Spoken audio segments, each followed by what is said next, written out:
Good morning दोस्तों, तो आज क्लास में आपका स्वागत है। आज हम जो नंबर सिस्टम हमारा टॉपिक चल रहा था उसके आगे कंटिन्यू कर रहे हैं दोस्तों। नंबर सिस्टम के अंदर जो हमने क्वेश्चंस किया था यूनिट डिजिट के बारे में, आज उनसे आगे कंटिन्यू कर रहे हैं। आज हम पढ़े नंबर सिस्टम जो संख्या पद्धति हमारी चल रही थी। क्या दोस्तों, संख्या पद्धति हमारे पास जो चल रही थी उसको आगे हम कंटिन्यू कर रहे हैं। संख्या पद्धति के अंदर आज हम पढ़ेंगे अभाज्य गुणनखंडों के बारे में। अभाज्य गुणनखंड, अभाज्य गुणनखंडों के बारे में हम देखते हैं। तो जो अभाज्य गुणनखंडों की जो संख्या हमें निकालनी होती है वो किस प्रकार से हमें करना होगा। सबसे पहले हम अभाज्य गुणनखंडों की जो संख्या देखते हैं तो किस प्रकार से उनको हल किया जा सकता है दोस्तों। तो सबसे पहले हमने देखा कि इसमें अभाज्य संख्या आपको पता होना चाहिए। कौन सी संख्या? अभाज्य संख्या। अब अभाज्य संख्या होती क्या है हमारे पास? जैसे 2 है, 3 है, 5 है, 7 है, 11 है, 13 है, 17 है, 19 है, 23 है। इस प्रकार से कहां तक चलती है? अनंत तक। कहां तक चलती है दोस्तों? अनंत तक चलेगी। आपके 2, 3, 5, 7, 11, 17, 13, 17, 19 और 23 अनंत तक है। अब हमारे अभाज्य गुणनखंडों की जो संख्या निकालनी, क्या निकालना है? अभाज्य गुणनखंड। अब निकालने के लिए क्या करेंगे? जैसे कोई भी क्वेश्चन हमारे पास आ जाए, जैसे 4 है और 9 है और हमें 10 आ गया, में अभाज्य गुणनखंडों की संख्या, अभाज्य गुणनखंडों की क्या है? संख्या।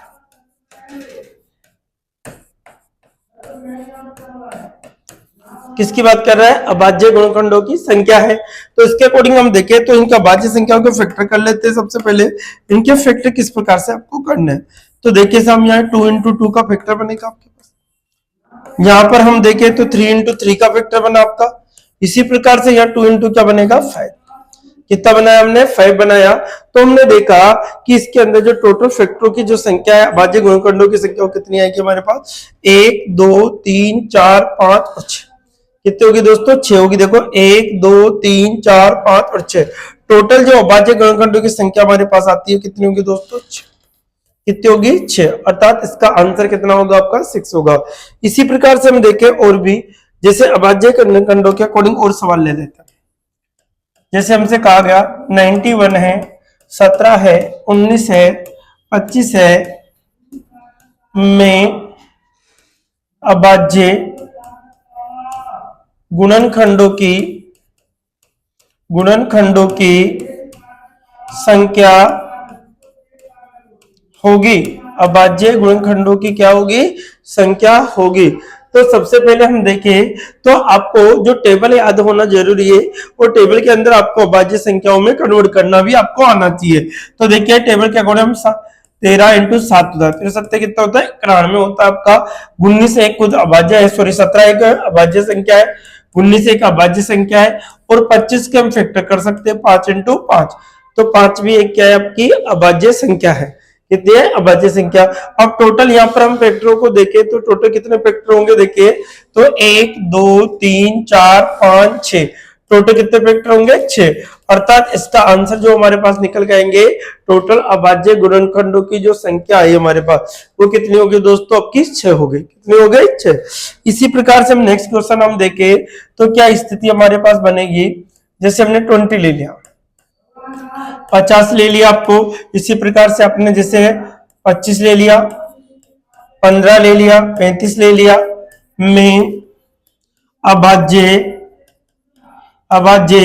गुणनखंडों की संख्या होगी। अभाज्य गुणनखंडों की क्या होगी दोस्तों? संख्या होगी। इसके बारे में हमसे पूछता है। तो सबसे पहले अभाज्य गुणनखंडों के इसके फैक्टर हम कर लेंगे। क्या रहेंगे हमारे फैक्टर? देखिए साहब, यहाँ पर 2 into 2 into 5, अर्थात 5 दुआ 10, 10 दुआ कितना हो गया? 20 हो गया। इसी प्रकार से हम देखें तो यहाँ पर 2 into 5 into 5, अर्थात 5 into 5 25 होगा, 25 into 2 होगा, अर्थात कितना होगा दोस्तों? 50 होगा। अगर इसका फैक्टर हम करें 5 into क्या बना? 5। इसी प्रकार इसका क्या बनेगा? 3 into कितना हो गया? 5 हो गया। और यहाँ पर 5 into क्या बन गया? 7।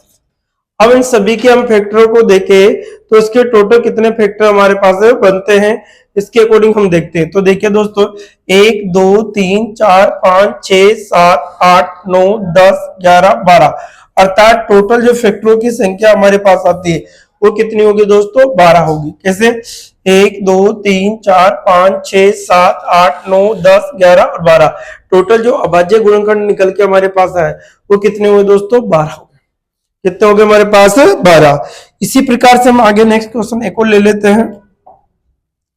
जैसे हमारे पास कोई क्वेश्चन आ गया, जैसे आपके पास आ गया 51 आ गया, 65 आ गया, 45 आ गया और आपके पास 21 आ गया, में अभाज्य गुणनखंडों की संख्या में अभाज्य गुणनखंडों की क्या होगी, संख्या होगी। तो देखिए यहां पर हम देखें 17 इंटू क्या करेंगे, 3, 17 3 51 हो गया आपका। इसी प्रकार से यहाँ पे 13 इंटू 5, 13 पंजी कितना होता है, 65 होगा आपका। ठीक है, इसी प्रकार से हम देखें तो 3 इंटू 3 इंटू 5, 9 पंजे कितना होता है, 45। यहाँ पर हम देखें 3 इंटू क्या बनेगा, 7, कितना बनेगा, 3 इंटू 7। तो यहाँ पर हमने देखा कि अभाज्य गुणनखंडों की जो संख्या हमें निकालनी है कितनी होगी, 1 2 3 4 5 6 7 8 9, अर्थात टोटल जो अभाज्य गुणनखंड निकल के हमारे पास आए वो कितने होंगे दोस्तों, 9 होंगे। कितने होंगे हमारे पास, 9 होंगे। इसी प्रकार से हम नेक्स्ट देखें, अगर अभाज्य गुणनखंडों की संख्या हमारे घात के रूप में पूछ ली जाए, किसके रूप में पूछ ली जाए, घात के। जैसे हमारे पास कोई क्वेश्चन है, जैसे हमसे 9 दे दिया, 9 की पावर हमारे पास 25 है, 90 उनकी घात 20 आ गई, 25 की घात 25 आ गई, में अभाज्य गुणनखंडों की संख्या होगी। गुणनखंडों की क्या होगी, संख्या होगी। किस प्रकार से, 9 की पावर 25 होगी, 91 की पावर 20 होगी, 25 की पावर 25 में अभाज्य गुणनखंडों की संख्या आपको डिफाइन करनी है। तो देखिए दोस्तों, आपको क्या करना है, सेम वही फैक्टर करने हैं। यहां पर 3 इंटू क्या बनता है, 3 बनेगा आपका। इसी प्रकार देखिए 13 91 होगा, 13 इंटू 7, और देखिए यहां पर क्या बनेगा, 5 इंटू 5 क्या बनता है दोस्तों, 5 इंटू क्या बनेगा, 5 बनेगा। अगर हम देखें इन सभी की कंडीशन के अकॉर्डिंग कि हमारे पास जो अभाज्य गुणनखंडों की जो संख्या बनकर हमारे सामने आएगी वो कितनी होगी। तो देखिए यहाँ पर इसकी पावर कितनी होगी, 25, तो इसके अभाज्य खंड क्या 25 यहाँ से निकलेगी और 25 ही यहाँ से निकलेगी। यहाँ से देखो इसकी पावर कितनी है, 20 है, तो यहाँ से 20 निकले। फिर यहाँ से भी कितनी होगी दोस्तों, 20 होगी। इसी प्रकार से यहाँ पर कितनी होगी दोस्तों, 25 होगी, और यहाँ पर भी कितनी होगी, 25। इसकी भी पावर 25 है, इसकी भी पावर कितनी है, 25। तो टोटल हमारे पास जो अभाज्य गुणनखंडों की जो संख्या, इनको जोड़ा कितना हो गया, 50, इनको जोड़ा कितना हो गया, 40, और इनको जोड़ा कितना हो गया दोस्तों, 50। तो हम जोड़े 50 से 50 और कितना हो गया दोस्तों, 140। अर्थात टोटल जो अभाज्य गुणनखंडों की हमारे पास संख्या जो आती है 140, अर्थात 140 हमारे पास निकल कर आती है। हम जब पावर वाले क्वेश्चनों के बारे में हम डिस्कस कर रहे हैं। और देखिए जैसे हम नेक्स्ट क्वेश्चन ले रहे हैं, क्वेश्चन इस प्रकार से, जैसे मैंने 6 की पावर है 120 इंटू 9 की पावर है आपके 50 इंटू 19 की पावर है 40, आपके पास है 35 की पावर है 50, में अभाज्य गुणनखंडों की संख्या होगी। क्या होगी दोस्तों, गुणनखंडों की हमसे क्या पूछी है, यहाँ पर संख्या के बारे में हमसे डिस्कस किया है। तो सबसे पहले हम देखें तो इनके फैक्टर हम क्या है, 3 इंटू क्या बनेगा, 2 बनेगा, 3 इंटू क्या बनेगा, 2 बनेगा आपका। इसी प्रकार से यहाँ पर हमें बनेगा 3 इंटू 3 होगा। यहाँ पर 19 है, 19 का 19 ही रहेगा, अर्थात 19 की पावर की जो आएगी उसी प्रकार से होगी। यहाँ पर देखिए दोस्तों, यहाँ पर 5 इंटू कितना बनेगा, 7, अर्थात इसके फैक्टर में देखते हैं। अब देखो इसकी भी पावर हमारे पास कितनी है, 120, और हमारे पास 2 की भी पावर कितनी होगी दोस्तों, 120 होगी। 3 की पावर कितनी है दोस्तों 50 होगी, और यहाँ पर भी 3 की पावर कितनी होगी दोस्तों 50। 19 की पावर कितनी होगी 40, यहाँ पर 50 होगी 5 की पावर, और 7 की पावर भी 50। टोटल हमारे अभाज्य गुणनखंडों की जो संख्या निकाले, इनको हम जोड़ते हैं तो कितना होता है 240। यहाँ पर देखो 50 और 50 100 हो गया, 50 यहाँ से 50 है तो 100 यहाँ से निकल गया आपके पास। इसी प्रकार से 100 यहाँ से निकल गया और 40 यहाँ से होगा। ठीक है, अब टोटल जोड़ते हैं 200, 300, 400, 440 प्लस 40 480। अर्थात हमने जोड़ने पर जो टोटल संख्या में मिली है वो 480 आपके सामने आती है। क्या किया हमने 240, 100 और 100 200 हो गया, 400 400 कितना हो गया 80 हो गया। अर्थात घात वाली जो संख्या है उनके अभाज्य गुणनखंडों की संख्या इस प्रकार से आप निकाल सकते हो। और देखिए एक और कंसेप्ट हम ले लेते हैं एक और सवाल के माध्यम से। जैसे हमने सवाल लिया, जैसे हमारे पास सवाल है 91 की पावर 105 आ गया, ठीक है, 49 की पावर आपके 13 आ गया, इंटू 65 की पावर आपके 40 आ गया, 38 की पावर आपके 20 आ गया में अभाज्य गुणनखंडों की संख्या होगी। गुणनखंडों की क्या होगी दोस्तों संख्या आपको निकालनी है। तो सबसे पहले हम देख रहे हैं कि इनके अभाज्य गुणनखंडों की जो संख्या वो क्या होगी आपके। तो यहाँ पर देखो 7 इंटू 13 हो गया, यहाँ पर 49 है तो 7 इंटू 7 बनेगा। अब देखो यहाँ पर 13 इंटू कितना होगा दोस्तों 5 होगा, और इसके अभाज्य गुणनखंड के देखा 19 दूआ 38। तो ये सभी संख्याओं के सबसे पहले में अभाज्य संख्याओं में आपको कन्वर्ट करना होता है। किसके अंदर कन्वर्ट करना होगा अभाज्य संख्याओं का। अब जैसे हमारे पास अभाज्य संख्या आती है तो उनकी घात के बारे में हम देखते हैं। तो उसकी घात कितनी है हमारे पास 105, 13 की घात भी कितनी आ गई 105, 7 की घात कितनी है दोस्तों 30 है, और 7 की घात यहाँ पर भी कितनी है 30। यहाँ 13 की पावर कितनी है दोस्तों 40, यहाँ 5 की पावर भी कितनी है 40, इसी बार 19 की पावर कितनी है 20, और 2 की पावर भी कितनी है दोस्तों 20। जब हम सभी को उनको जोड़ते हैं तो हमारे पास जो स्थिति हमारे पास बनती है उसके अकॉर्डिंग हम देखें। तो यहाँ पर हमने देखा तो दोनों का कितना होगा 210। यहां से हम जोड़ते हैं तो हमारे पास जोड़ने के बाद कितना आ रहा है दोस्तों 210। यहाँ पर कितना हो गया इन दोनों को 60 हो गया, यहाँ पर कितना हो गया दोस्तों इन दोनों को 80, और यहाँ से कितना हो गया 40। ठीक है, अब इन सभी को हम जोड़ते हैं तो देखो यहाँ पे कितना हो गया 100, 100 के बाद में 100 और 210 कितना हो गया 310, 310 होगा 80, तो 390 हमारे पास आ जाता है। कितना होगा टोटल 390 हमारा एग्जैक्ट आंसर होगा। तो इस प्रकार से हम कोई सा भी जो क्वेश्चन लेते हैं उसमें अभाज्य गुणनखंडों की संख्या आसानी से निकाल सकते हैं। तो टोटल हमने देखा कि अभाज्य गुणनखंडों की संख्या किस प्रकार से आप निकाल सकते हो। ठीक है दोस्तों, तो इस प्रकार से अब आगे देखें हम दूसरा जो फैक्टर लेते हैं वो गुणनखंड के बारे में। किसके बारे में लेंगे गुणनखंड के बारे में। अब गुणनखंड होता क्या है देखो, अभाज्य गुणनखंड और गुणनखंड के अंदर दो पॉइंट डिफरेंस होता है। जैसे किसी भी संख्या का आपका गुणनखंड निकालना, जैसे 6 का गुणनखंड है, 6 के कितने गुणनखंड होते हैं सॉरी आपको क्या करना है, जैसे हमसे कोई क्वेश्चन पूछ लिया क्या है कि सबसे 10 के कितने गुणनखंड के कितने गुणनखंड होते हैं। सबसे पहले तो हमने अभाज्य गुणनखंड होगा, सबसे पहले तो हमने क्या पढ़ा है अभाज्य गुणनखंडों के। अब हम पढ़ रहे गुणनखंड फैक्टर्स। देखो फैक्टर्स और इसके अंदर जो डिफरेंस होता है देखिए साहब, तो गुणनखंड हम देखें तो इसके फैक्टर हम बना लेते हैं। सबसे पहले क्या करना है आपको, वो 0 से देखिए 2, 10 में 2 का भाग दिया कितनी बार जा रहा 5 में, 5 का 5 भाग 1 बार। तो हमारे पास 2 देखिए साहब, तो इसके फैक्टर हम लिखे 2 कितनी बार आया 1 बार, और 5 भी कितनी बार आया दोस्तों 1 बार। अब टोटल इसमें गुणनखंडों की हमें संख्या निकालनी, क्या निकालने इसकी संख्या में निकालना है। तो 2 की पावर कितना था 1 था, 5 की पावर भी कितना था हमारे पास 1 था। तो हमने यहाँ पर घात में हमेशा एक जोड़ना है, याद रखें आप घात में हमेशा एक जोड़ना है। क्या करना है जोड़ना है, घात में क्या जोड़ना है दोस्तों 1। तो यहां पर देखो 2 की पावर कितनी 1, 1 प्लस 1, इसी प्रकार से यहाँ पर 5 के पावर कितने 1, तो 1 + 1, टोटल इसके फैक्टर को 2 × 2 अर्थात कितने होते हैं दोस्तों 4, 2 × 2 कितने हो गए हमारे पास 4 हो गए, अर्थात इसके जो गुणनखंड निकल के हमारे सामने आते हैं वो कितने होते हैं दोस्तों 4। कितने गुणनखंड होंगे इसके हमारे पास 4 गुणनखंड होते हैं। कैसे होंगे देखिए 10 के गुणनखंड क्या क्या बन सकते हैं, एक तो सबका मालिक 1 होगा, एक 2 का भाग जाएगा, एक 5 का आएगा, एक 10 होगा, अर्थात ये गुणनखंड इसके संभव।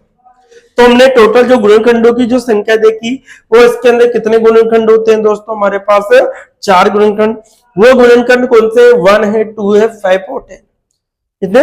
इसी प्रकार से नेक्स्ट क्वेश्चन हम गुणनखंडों का देखें तो क्या स्थिति हमारे पास रहेगी।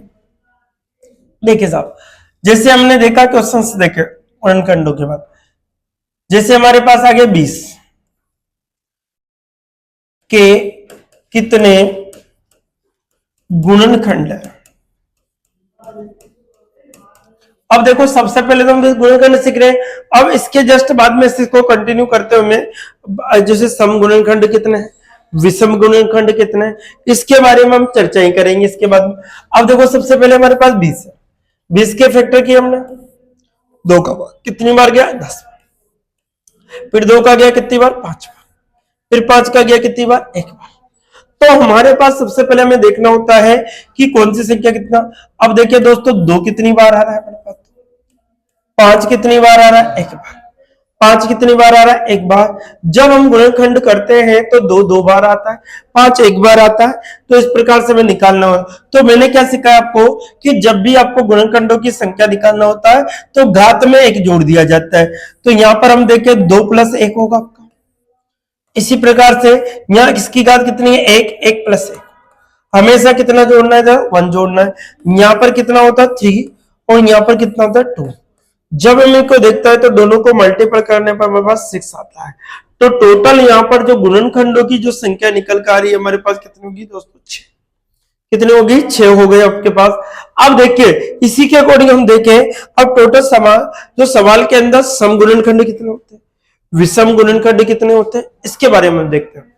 तो देखिए दोस्तों जैसे हमारे कोई संख्या 30 के कुल कितने गुणनखंड होते हैं, एक तो ये निकालना है। सबसे पहला पॉइंट होगा आपका कि हमें ये निकालना है कुल गुणनखंड। पहला पॉइंट क्या रहेगा आपका कुल गुणनखंड आपको निकालने। दूसरा जो पॉइंट रहेगा आपका कि सम गुणनखंड कितने होंगे, सम गुणनखंड कितने होंगे। और जो नेक्स्ट पॉइंट हमारा पास रहेगा कि विषम गुणनखंड कितने होंगे, विषम गुणनखंड कितने होंगे, क्या निकालना है विषम। ये तीनों बातें हम डिस्कस करते हैं। अब देखो गुणनखंड सबसे पहले मैंने आपको बताया कि इसके फैक्टर कर लीजिए आप, सबसे बेस्ट तरीका आपको फैक्टर कर 3 का, इसमें किससे डिवाइड करना है 2 से, इसको किससे करेगा 3 से, अब 3 से कितना 5। तो ये इसके फैक्टर्स बने, क्या बने इसके 30 के फैक्टर हमारे सामने। ये 30 है, 30 के फैक्टर 2 की पावर 1 बना, 3 की पावर 1 बना और 5 की घात भी 1 बना। सभी की पावर हमें 1 1 बन जाती है। कितनी बनती है दोस्तों 1 1 आपके पास पावर आ जाती है।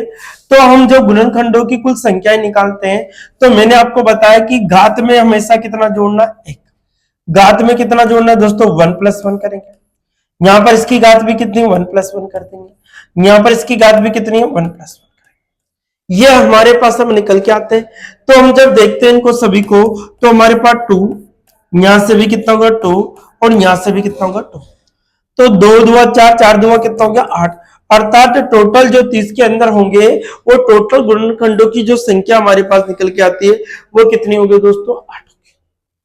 कितनी हो जाएगी 8। लेकिन हमसे जो नेक्स्ट क्वेश्चन है हमारा कि सम गुणनखंडों की संख्या बताइए और विषम गुणनखंडों की संख्या आपको बतानी है। तो सम गुणनखंड के अंदर क्या करना होगा दोस्तों, आपको इसके अकॉर्डिंग निकालना है कि सम संख्या की घात को आगे लिखना है। ध्यान रखें सम संख्या की जो पावर है, किसकी पावर है, सम संख्या की घात को आगे लिखना होता है। तो इसकी घात हमने 1 आगे लिख ली और शेष में वही नियम लगा देते हैं, जो नियम चल रहा है उसी को लगाएंगे और में 3 की पावर में 1 जोड़ देंगे, 5 की पावर में जो 1 है 1 + 1 जोड़ देंगे।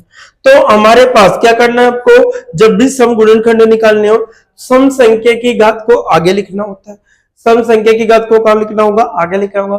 शेष में वही नियम लगाते हैं जो चलता है आपका। अब देखो यहाँ पर हमें 1 होगा, यहाँ पर 2 होगा और यहाँ पर 2 इंटू अर्थात 4 बना, अर्थात टोटल जो सम गुणनखंड बनेंगे हमारे पास वो कितने होंगे दोस्तों, 4। अब हम देखो विषम गुणनखंडों की संख्या में निकालें, तो विषम गुणनखंड जब भी निकाले आप तो सम गुणनखंड को छोड़ना है। जब भी आपको विषम गुणनखंड निकालना होता है तो क्या करना है दोस्तों, आपको विषम गुणनखंड को आपको छोड़ना होगा। अब इसको छोड़ने पर हमारे पास क्या होगा, 1 + 1, इसका भी क्या बचा, 1 + 1 हो गया। ठीक है, तो 1 + 1 अर्थात 2 हो गया, तो यहां पर भी 2 हो गया। 2 × 2 कितना होता है, 4। टोटल गुणनखंडों की हमारे पास संख्या जो निकल के आई वो कितनी होगी, आपके पास 8 है। तो हमने सम और विषम मिलके ही टोटल गुणनखंड बनेंगे आपके। तो यहाँ पर 4 और 4 कितना होंगे दोस्तों, 8 हो गए। तो हमारे पास टोटल जो गुणनखंडों की संख्या कितनी थी, 8 थी। और देखिए नेक्स्ट क्वेश्चन एक और लेते हैं हम लोग। जैसे हमारे पास क्वेश्चन आ गया, और देखिए जैसे हमसे पूछा गया कि 100 के अंदर कितने के अंदर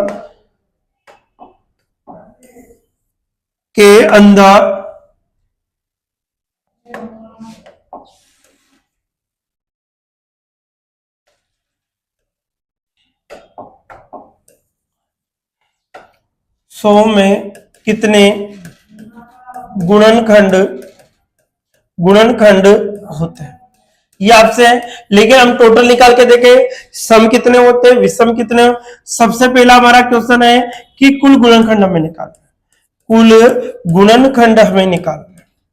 सबसे पहला क्वेश्चन क्या होगा कि टोटल गुणनखंडों की संख्या में निकालनी है। तो टोटल गुणनखंडों की जो संख्या हम निकालने हैं तो किस प्रकार से निकालनी है आपको, तो 100 दे रखा है। सबसे पहले इनके फैक्टर करना, 2 का भाग जा रहा है कितनी बार, 50 बार। कितना जाएगा दोस्तों, 50 बार आपका भाग जाएगा। 2 का भाग कितनी बार गया, 50 बार। अब देखिए देखो 2 का फिर भाग दिया हमने कितनी बार, 25 बार। फिर 5 का गया 5 बार, 5 का गया 5 बार। ये स्थिति हमारे पास बनती है। तो टोटल यहाँ पर जो 50 के जो फैक्टर हम लिखेंगे 100 के, वो कितने बनेंगे हमारे पास, जैसे 2 की पावर 2 2 बार, और 5 भी कितनी बार था दोस्तों, 2 बार। ठीक है, अब हमें टोटल गुणनखंडों की संख्या इसमें निकालनी है।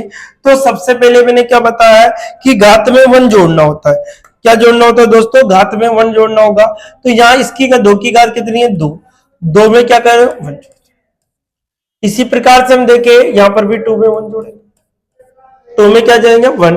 अब यहां से हम देखें टोटल गुणनखंड कितना होगा, 3 × 3, अर्थात हमारे पास जो गुणनखंडों की संख्या निकल के आती है वो कितनी होगी दोस्तों, 9 होगी। कितनी होगी, 9 होगी।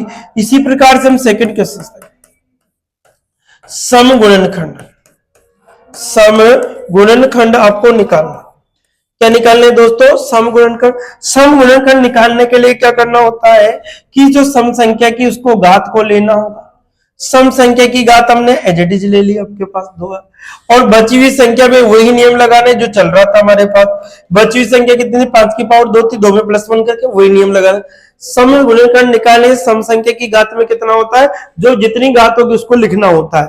अब देखिए तो हमारे पास 2 इंटू कितना होगा, 3, अर्थात टोटल कितने गुणनखंड बने, 6। तो सम गुणनखंडों की जो संख्या हमारे पास आती है वो कितनी होगी दोस्तों, 6 होगी। इसी प्रकार से अगर हमसे पूछा जाए कि विषम गुणनखंड कितना होगा, विषम गुणनखंड आपको निकालना। अब विषम गुणनखंड के अंदर क्या होगा दोस्तों, आपको सम गुणनखंड के साथ विषम गुणनखंडों के बारे में पता लगा। तो सम संख्या को आपको छोड़ना, इस पूरे पद को आपको छोड़ना है। बची हुई संख्या में वही नियम लगाओ, तो 2 + 1 होगा, अर्थात हमने जोड़ा तो कितना मिला, 3। अब टोटल इन दोनों को जोड़ते तो 9 होता है हमारे पास। तो टोटल गुणनखंडों की संख्या कितनी है हमारे पास, 9। कितनी होगी दोस्तों, 9 होगी। इसी प्रकार से हम नेक्स्ट सवाल देखते हैं। जैसे हमारे सवाल आ गया कि 120 में आपको सबसे पहले निकालना है कुल गुणनखंड।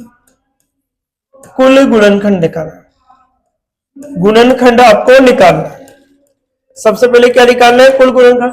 क्या करना होगा, कुल गुणनखंड निकालने के लिए आपको 120 में भाग देना। किसका भाग दोगे, 2 का, कितनी बार जाएगा 60 बार, फिर 2 का दोगे कितनी बार जाएगा 30 बार, फिर 2 का दोगे कितनी बार जा रहा है आपका 15 बार, फिर किसका दोगे 3 का कितनी बार 5 बार, फिर 5 का जाएगा 1 बार। ठीक है, ये आपके पास फैक्टर बनते हैं। तो हम जब निकालेंगे इसके अकॉर्डिंग, तो 120 के फैक्टर हम करते हैं तो 2 कितनी बार आ रहा था दोस्तों, 2 कितनी बार आ रहा था हमारे पास, 3 बार आ रहा था। इसी प्रकार से 3 कितनी बार आ रहा है हमारे पास, 3 जो आ रहा है 1 बार, और 5 कितनी बार आ रहा है 1 बार, 5 कितनी बार आ रहा है हमारे पास 1 बार। अब टोटल गुणनखंडों की संख्या में निकालनी है, तो देखो 2 की पावर कितनी है हमारे पास 3, तो 3 + 1 होगा आपका। इसी प्रकार से 1 + 1 होगा, और 5 की पावर में 1 है तो 1 + 1 होगा। सभी की घात में 1 जोड़कर मल्टीपल करना होता है, सभी की घात में क्या करना होगा, 1 जोड़ के क्या होगा मल्टीपल। इसी प्रकार से 4 होगा, इसी प्रकार से आपका 2 हो गया, और इसी प्रकार से 2 होगा। टोटल जो गुणनखंड 4 दूआ 8, 8 दूआ कितना होगा 16। टोटल गुणनखंडों की जो संख्या निकल के आए हमारे पास कितने होंगे दोस्तों, 16। कितने हो गए 16। अब देखिए हम सेकंड स्थिति हमारे पास बनेगी कि सम गुणनखंड कितने होंगे। सम गुणनखंड आपको देखने हैं। अब सम गुणनखंड देखने के लिए क्या करना होगा, सबसे पहले जो सम संख्याएं होती है, अब देखो जो सम संख्या की घात को आगे लिखना होता है। सम संख्या की घात कितनी है हमारे पास 3, और बची हुई संख्या में वही नियम आपको लगाना है जो नियम आपके पास चल रहा था। बची हुई संख्या में वही नियम लगाना है जो आपके पास चल रहा था। अब हमने नियम लगा दिया, तो इसके अकॉर्डिंग हम देखें, सबसे पहले हमारे पास आता है 3 × 2 होगा, इसी प्रकार से यहां पर फिर 2 होगा। अब देखिए साहब दोस्तों, यहां पर कितना हो गया आपके 3 दूआ 6, 6 दूआ कितना हो गया 12, अर्थात टोटल जो सम गुणनखंडों की जो संख्या निकल के आई हमारे पास कितनी आती है 12। टोटल सम गुणनखंडों की जो संख्या निकल के आई हमारे पास कितनी आ गई 12 आ गई। इसी प्रकार से अब आप देखें हमारे पास जो है विषम गुणनखंड निकाल, क्या निकालना है, विषम गुणनखंड आपको निकालने हैं। तो विषम गुणनखंड किस प्रकार से निकालना होगा आपको, ये ध्यान दीजिए। सम संख्या की पूरी को घात को छोड़ देते हैं, अब बची हुई संख्या में वही नियम लगा जो नियम चल रहा था आपका। तो यहां पर 3 है, सॉरी इसकी क्या होगा, इस प्रकार से आपको 1 + 1 करना होगा। इसी प्रकार इसको भी 1 + 1 करना, यहां पर 2, यहां पर भी 2, 2 × 2 कितना हो गया दोस्तों 4, कितना हो गया 4 हो गया, अर्थात टोटल 12 + 4 कितना हो गया 16, और हमारे पास भी कितना है 16। तो टोटल गुणनखंडों की जो संख्या हमारे पास कितनी होगी दोस्तों 16। एक और क्वेश्चन हम ले रहे हैं जो आपके एग्जाम के लिए इंपॉर्टेंट होगा, जैसे 150 का हमसे पूछा, 150 का आपको निकालना है। किसका निकालना है 150। सबसे पहला जो क्वेश्चन होगा आपका कि कुल गुणनखंड कितने हैं, कुल गुणनखंड आपको निकालना। सबसे पहला क्या होगा कि टोटल गुणनखंड आपको निकालने हैं। अब टोटल गुणनखंडों का जो निकालने का जो तरीका होगा आपका क्या होगा, 150 का आपको इस प्रकार से फैक्टर करना है। यहां पर आ गया 75 आ गया, कितना आ गया 75 आ गया। अब यहां पर 3 से डिवाइड कर देंगे, यहाँ 2 बार है 5 बार, फिर 5 से डिवाइड हो रहा है, फिर 5 से, फिर 5 से। ये हमारे पास स्थितियां बन जाती है। टोटल हम जब फैक्टर को देखें तो टोटल कितने गुणनखंड, ये टोटल जो गुणनखंड होगा उसकी संख्या हम देखते हैं। तो कुल गुणनखंडों के अनुसार हम देखें तो यहां पर देखो इसके फैक्टर देख लेते हैं, क्या क्या फैक्टर हो। 2 कितनी बार आ रहा है दोस्तों 1 बार, 3 कितनी बार आ रहा है 1 बार, और 5 कितनी बार आ रहा है हमारे पास 2 बार। 2 कितनी बार आ रहा है 1 बार, 3 कितनी बार आ रहा है 1 बार, और 5 कितनी बार आता है दोस्तों 2 बार। अब टोटल गुणनखंडों की संख्या जब भी निकालनी होगी तो इसकी घात में कितना जोड़ना होगा 1 जोड़ना होगा। कितना जोड़ना होगा 1 जोड़ना होगा, घात में कितना होगा 1 जोड़ना होगा आपका। इसी प्रकार से हम देखें तो 2 × 2 × क्या होगा दोस्तों 3 होगा। 2 × 2 × क्या होगा आपके पास 3 होगा। जब हम सब 4 × 12 हो गया 12, ठीक है 4 2 × 2 4 4 कितना हो गया 12, अर्थात टोटल गुणनखंडों की जो संख्या निकलकर हमारे पास आती है वो कितनी होगी दोस्तों 12। ठीक है, अब देखिए दूसरा हमारा क्वेश्चन था कि सम गुणनखंडों की आपको संख्या बतानी। सम गुणनखंडों की आपको क्या बतानी है संख्या। अब सम गुणनखंड कैसे निकालेंगे हम? सम गुणनखंड निकालने के लिए आपको क्या करना होगा कि सम संख्या की घात को आगे लिखना होता है। सम संख्या की घात को कहां लिखना होगा? आगे। और बची हुई संख्या में वही नियम लगाना है जो चल रहा था। ठीक है, जो बची हुई संख्या में वही नियम लगाना जो आपको चल रहा था, 2+1। अब हम देखें तो 1 इंटू 2 इंटू क्या हो गया 3, अर्थात कितना हो गया दोस्तों 6। कितना आ गया आपके पास? 6 आ गया। अब इसी प्रकार से हम देखें तो एक होता है विषम गुणनखंड। विषम गुणनखंड क्या होता है दोस्तों? विषम गुणनखंड। अब विषम गुणनखंड कैसे निकालेंगे कि सम वाली संख्या को हटा देते हैं, इस पूरे पद को हम हटा देते हैं, बची हुई संख्या में वही नियम लगा, बची हुई संख्या में क्या करेंगे? वही नियम हम लगा देते हैं। तो यहां पर क्या बनेगा 2 और यहां पर क्या बनेगा 3, अर्थात हमारे पास जो आंसर आएगा 6 होगा। तो सम गुणनखंडों की संख्या भी 6 आ गई, विषम के भी कितने? 6। 6 से कितने हो गए? टोटल 12 हो गए। ठीक है दोस्तों, अब इसी प्रकार से एक सवाल और ले लेते हैं हम लास्ट। जैसे हमारे पास सवाल 180 का आ गया, कितना आ गया? 180 के अंदर आपको बताना है। तो सबसे पहला हमारा क्वेश्चन क्या होता है कि कुल गुणनखंड कितने? कुल गुणनखंड कितना, ये आपको निकालना है। तो कुल गुणनखंड निकालने के लिए आपको क्या करना होगा? सबसे पहले इनके फैक्टर करना। सबसे पहले 2 का भाग दे लीजिए, फिर आपको किसका 2 का दे दीजिए। अब 3 का 3 एकम 3, तीनों पंजे 15 हो गया। ठीक है, 3 एकम 3, 2 पंजे 15। फिर 3 का जा रहा है कितनी बार? 5 बार। फिर 5 का जा रहा है 1 बार। तो टोटल हमें फैक्टरों की संख्या यहां से निकालनी है। तो हम देखें तो 180 का कितना 2 कितनी बार आ रहा है दोस्तों? 2 बार। 3 कितनी बार आ रहा है आपका? 3 बार। और 5 कितनी बार आ रहा है? 1 बार। सॉरी, 3 कितनी बार आ रहा है? 2 बार। 3 कितनी बार आ रहा है दोस्तों? 2 बार। 3 कितनी बार हमारे पास? 2 बार आ रहा है, 2 भी 2 बार आ रहा है, 5 1 बार। अब देखें, हम देखें तो कुल गुणनखंडों की संख्या घात में कितना जोड़ना होता है? 1। घात में कितना जोड़ना होगा दोस्तों? 1 जोड़ना होगा। घात में कितना जोड़ना होगा? 1। अब देखिए दोस्तों, हम निकले 3 इंटू 3 इंटू 2, कितना हो गया? 3 3 9, 9 2 कितना हो गया? 18। 3 2 3 इंटू 3 कितना हो गया? 9 हो गया। 9 2 कितना हो गया? 18। इसी प्रकार से हम देखें, सबसे पहले हम निकालेंगे इसके अंदर सम गुणनखंड। सम गुणनखंड आपको निकालना, क्या निकालना है दोस्तों? सम गुणनखंड। आपको सम गुणनखंड जब भी निकाला जाएगा तो इसकी सम संख्या की क्या लेनी होगी? घात, उसको लिखना है आपको। और बची हुई संख्या में वही नियम आपको लगाना है, बची हुई संख्या में वही नियम आपको लगाना है। तो हम देखें तो 2 इंटू 3 इंटू कितना हो गया दोस्तों? 2 हो गया। तो 2 इंटू 3 6, 6 2 कितना हो गया? 12।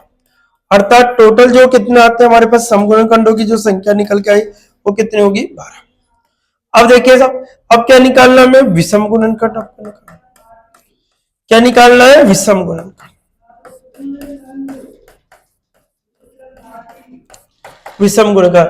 अब विषम गुणनखंड कैसे निकालते हैं कि सम संख्या को छोड़ दिया जाता है। किसको छोड़ देंगे? सम संख्या को पूरी को छोड़ देंगे और बची हुई संख्या में वही नियम लगा देंगे, और बची हुई संख्या में वही नियम हम लगा देते। तो देखिए दोस्तों, हमारे पास यहाँ पर कितना होगा? 3, यहाँ पर कितना? 2, अर्थात कितना बन गया हमारे पास? 6। तो 12 और 6 कितना हो गया? 18। अर्थात टोटल जो गुणनखंडों की जो संख्या है वो 18। तो आज हमने देखो, एक तो गुणनखंडों के बारे में जाना और एक अभाज्य गुणनखंडों की संख्या के बारे में हमने देखा दोस्तों। तो आज इस वीडियो के अंदर हमने जो नंबर सिस्टम का एक पार्ट था उसके बारे में हमने चर्चा की कि गुणनखंड किस प्रकार से और अभाज्य गुणनखंड। अगर आपको हमारा वीडियो पसंद आता है दोस्तों तो अपने ज्यादा से ज्यादा दोस्तों को शेयर कीजिए ताकि वो लोग भी इसका बेनिफिट उठा सके। और हम इसी के साथ नए नए वीडियो जीके से संबंधित, साइंस से संबंधित, इन सभी का जल्दी ही आपके लिए नए नए कॉन्सेप्ट के साथ लेकर आ रहे हैं दोस्तों। तो आज के लिए इतना ही, नेक्स्ट वीडियो में फिर मिलते हैं। Okay, bye bye, take care.